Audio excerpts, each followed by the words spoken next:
नाहन के फेस्टिवल में इस तरह से घूमना मेरे लिए बहुत बड़ी बात थी। एक दिन ऐसा भी आएगा ये तो मैंने कभी भी नहीं सोचा था। हेलो नमस्ते जी, स्वागत है आपका मेरे ब्लॉग में। और सिरमौर में हम लोग तीर्थ यात्रा पर गए थे। वहाँ से वापस आने के बाद हम लोग यहाँ पर खिंडा खा रहे थे क्योंकि सर्दी का मौसम भी आ गया था। हमारे यहाँ पे गांव में ठंड हो रही थी। खिंडा वगैरह खाने के बाद यहाँ पर है मेरी बेटी, जिसे मेरी भतीजी खिला रही थी, मेरे जेठ जी की बेटी। और मैं अपनी बेटी को यहाँ पे छोड़ के जा रही हूँ मंदिर। मेरे ससुराल में ये प्रथा है कि जब भी यात्रा में जाते हैं तो वापस आने के बाद 1-2 दिन के अंदर ही मंदिर में रात्रि जागरण करते हैं, कुल देवता के मंदिर में। यहाँ पर मैं, जेठ जी, जेठानी और दूसरे जेठानी, हम 8-9 लोग जितने भी हम यात्रा पे गए थे।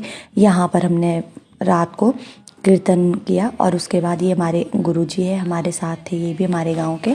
और हम सभी ने रात्रि जागरण किया यहाँ पर। और सुबह फिर आकर वापस आकर मैं मंदिर से हमने अपनी बेटी का आज टकलू करवाया। अपनी बेटी को हमने इसे दूसरी बार टकलू करवा रखा था क्योंकि हमने पहले इसका मुंडन करवा दिया था। अभी सितंबर का महीना है, फिर आगे ठंड भी होने वाली है तो हमने इसे टाइम से टकलू करवा दिया। तब तक मैं दिन भर और कल रात से बिल्कुल ठीक थी, लेकिन एकदम से मुझे पता नहीं क्या हो गया कि हमें अर्जेंटली गाड़ी करनी पड़ी। मेरे गाँव से मुझे नाहन जाना पड़ा क्योंकि मैं बहुत बहुत ज़्यादा बीमार हो गई और मुझे एकदम से बहुत बुखार हो गया। फिर मैं नाहन पहुँची, हम हॉस्पिटल गए रात को ही और फिर दूसरे दिन हम अपने रूम आ गए। दूसरे दिन था दशहरा और हॉस्पिटल में भी थी छुट्टी। मेरी जेठानी बोलते कि चल तू भी हमारे साथ दशहरे में चल। मैं बहुत ज़्यादा अनकंफर्टेबल भी फील कर रही थी क्योंकि मैं बीमार थी। कल हॉस्पिटल गई थी, डॉक्टर ने बोला कल आना क्योंकि मेरी एक रिपोर्ट चंडीगढ़ जानी थी। तो हाँ, वो रिपोर्ट दशहरे के दूसरे दिन आनी थी। मेरी जेठानी ने बहुत ज़्यादा रिक्वेस्ट की कि दशहरे देखने चल, थोड़ी फ्रेश हो जाएगी। तो मैं भी बच्चों के साथ चली गई ढाठू में दशहरा देखने।